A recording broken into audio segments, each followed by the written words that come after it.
कांग्रेस का नया प्रदेश अध्यक्ष नियुक्त होने के बाद आज दीपक बैज रायपुर पहुंचे हुए हैं और फिर एक महत्वपूर्ण बैठक ले रहे हैं और यही कह रहे हैं कि इस बार फिर 75 पार। ऐसा है, दीपक बैज जी पूरा छत्तीसगढ़ घूमे हैं कि नहीं घूमे हैं और चुनाव तक घूम लेंगे कि नहीं घूम लेंगे, कि इसको पहले आप लोग पूछो।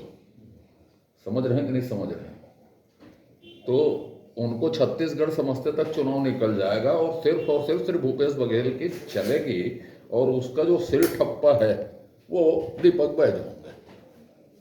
किस तरह देखते हैं पूरा समीकरण किस तरह बदलता है? कुछ समीकरण नहीं, कुछ नहीं होगा। 3 महीने में लोग क्या बदल लेंगे? किताब कैसे बनती है ये जानने में तो दूर की बात है, एक पेज शिक्षा विभाग के पढ़ नहीं सकते रविंद्र चौबे जी 3 महीने में।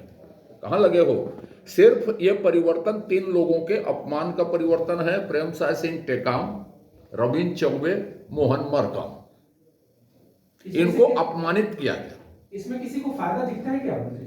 कोई फायदा नहीं। आप मुझे बताओ ना, आदिम जाति कल्याण विभाग में जितनी योजनाएं हैं उसको पढ़ने में मास्टर को गुरुजी रहे हैं। वो मास्टर को दिमाग का दिवालिया निकल जाएगा। चुनाव के समय जो आदमी हाथी में चढ़ा था, टिकट मारता हो गधे में चढ़ गया।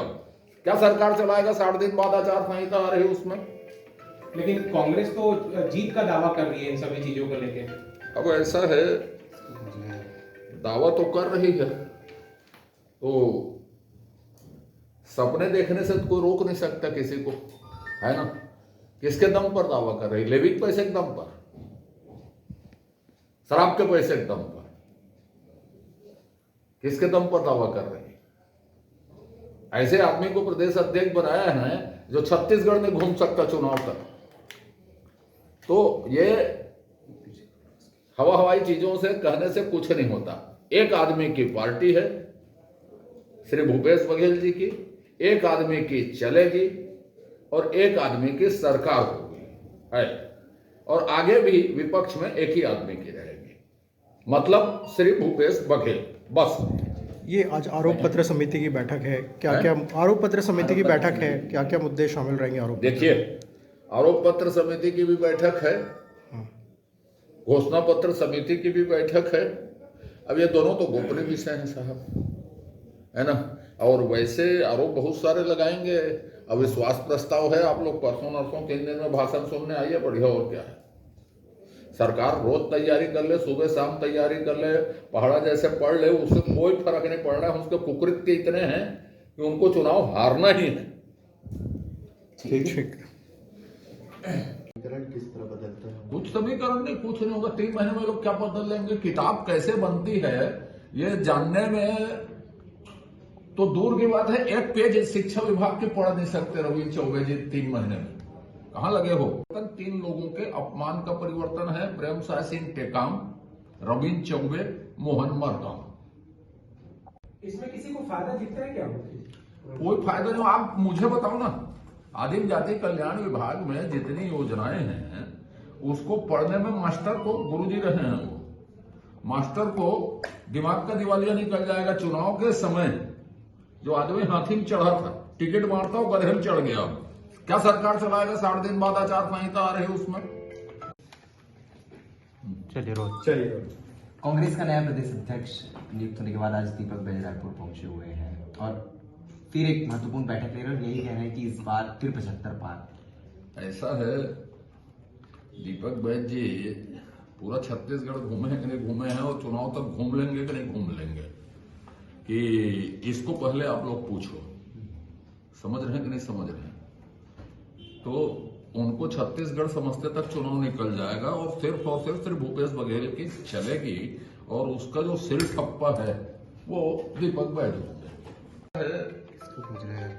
दावा तो कर रही है तो सपने देखने से तो कोई रोक नहीं सकता किसी को, है ना? किसके दम पर दावा कर रही? लेवी के पैसे के दम पर, शराब के पैसे के दम पर, किसके दम पर दावा कर रही है? ऐसे आदमी को प्रदेश अध्यक्ष बनाया है जो छत्तीसगढ़ में घूम सकता चुनाव तक। तो ये हवाई चीजों से कहने से कुछ नहीं होता। एक आदमी की पार्टी है श्री भूपेश बघेल जी की, एक आदमी की चलेगी और एक आदमी की सरकार होगी है, और आगे भी विपक्ष में एक ही आदमी की रहेगी, मतलब श्री भूपेश बघेल, बस। प्रारंभिक रूप से हमने तय किया है कि हम विधानसभा स्तर तक जाएंगे, लोगों के सुझाव लेंगे और उन सब सुझावों को विचार करके एक अच्छा घोषणा पत्र तैयार करेंगे जो छत्तीसगढ़ की क्षमता है, छत्तीसगढ़ की ताकत है, छत्तीसगढ़ की अपेक्षा है, छत्तीसगढ़ के लोगों की जो आकांक्षा है उसके अनुरूप एक अच्छा घोषणा पत्र लेकर आएंगे ताकि छत्तीसगढ़ को हम आगे बढ़ा सके, अटल जी के सपनों के अनुरूप छत्तीसगढ़ को आगे लेकर जा सके। अध्यक्ष जी किसान हो गए, आदिवासी हो गए, युवा हो गए, उन लोग के लिए क्या कुछ खास रहने वाला है? खासकर युवा बहुत आशा भरी निगाहें से आप लोग की तरफ देख रहे हैं। मैंने कहा कि छत्तीसगढ़ की खुशहाली के लिए, छत्तीसगढ़ के उज्जवल भविष्य के लिए, और जिस बड़े मन से अटल बिहारी वाजपेयी जी ने अलग छत्तीसगढ़ का राज्य का निर्माण किया है कि छत्तीसगढ़ के लोगों में खुशहाली आए, छत्तीसगढ़ के लोग तरक्की कर सके, उसी के अनुरूप हम घोषणा पत्र तैयार करेंगे। हर वर्ग की बेहतरी और तरक्की के लिए हमारा ये घोषणा पत्र होगा। बड़ा पहलू है सर कर्मचारी संविदा, उनके लिए कुछ कह दीजिए। देखिए, मैं कल कर्मचारियों के पंडाल पर गया था। निश्चित रूप से हमारी घोषणा पत्र समिति बन गई है। समिति के साथ उनकी बैठक होगी, उनके मांगों पर विचार करेंगे, घोषणा पत्र में शामिल करेंगे और निश्चित रूप से जिस प्रकार से भारतीय जनता पार्टी का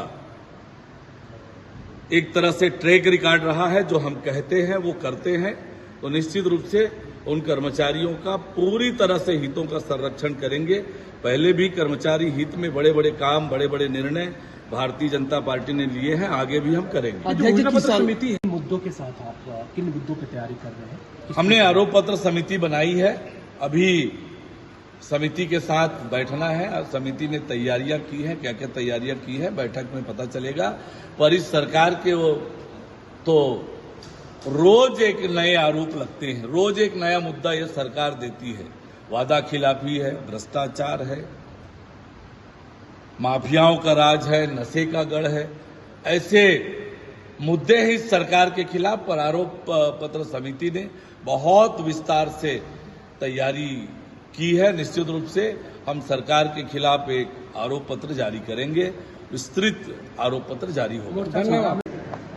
आज भारतीय जनता पार्टी प्रदेश की अलग अलग समितियों की अलग अलग बैठकें हुई है, मोर्चे की अलग बैठक हुई है, घोषणा पत्र समिति की अलग बैठक, आरोप पत्र समिति की अलग बैठक, और सब अलग अलग बैठकों में आगामी कार्यक्रमों की योजना रचना हम सब ने की है।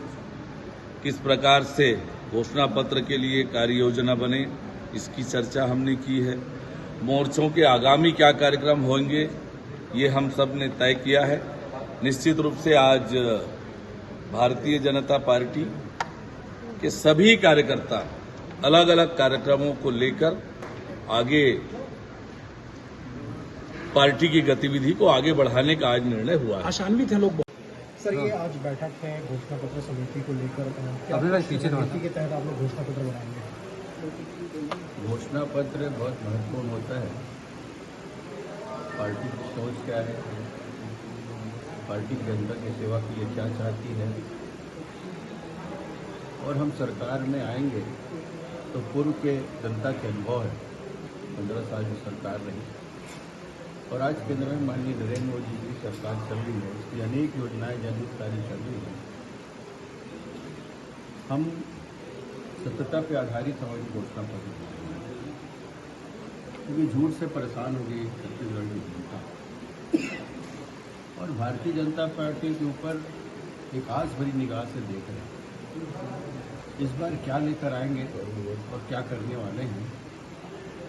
हम जनता के बीच जाएंगे, लगभग सभी विधानसभा में जाएंगे, हमारी अनेक टीम बनेगी और उन टीमों के माध्यम से हम वहाँ के लोगों के सुझाव क्या है, वहाँ के लोगों की अपेक्षाएं हमारे प्रति क्या है।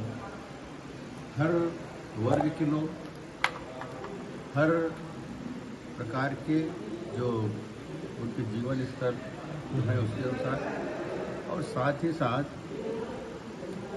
चाहे वो किसान हो, व्यवसायी हो, मजदूर हो, बिल्डर हो, उद्योगपति हो, चाहे अधिवक्ता संघ हो, चाहे सीए संघ हो, ऐसे अनेक संगठन, चाहे खेल संगठन हो, चाहे लोक संस्कृति से जुड़ी हुई बात हो, कलाकार हो हमारे यहाँ के, तो वो हमसे क्या अपेक्षाएं करते हैं, पूर्व में उनकी भावना क्या थी, लेकिन वो धरातल पर अभी तक नहीं आ पाई। उन सब बातों का समावेश हम सब इस घोषणा पत्र में रखेंगे। ध्यान रहेगा कि हमारी राजस्व कितनी आती है, हम उसके अनुसार, और भ्रष्टाचार से मुक्त हमारा ये घोषणा पत्र हो। इस तरह की व्यवस्था, बहुत से कार्यों में जो जटिलता है, उन जटिलताओं से भी मुक्त हमारा छत्तीसगढ़ रहेगा। ऐसे सुविधाजनक हम घोषणा पत्र बनाएंगे।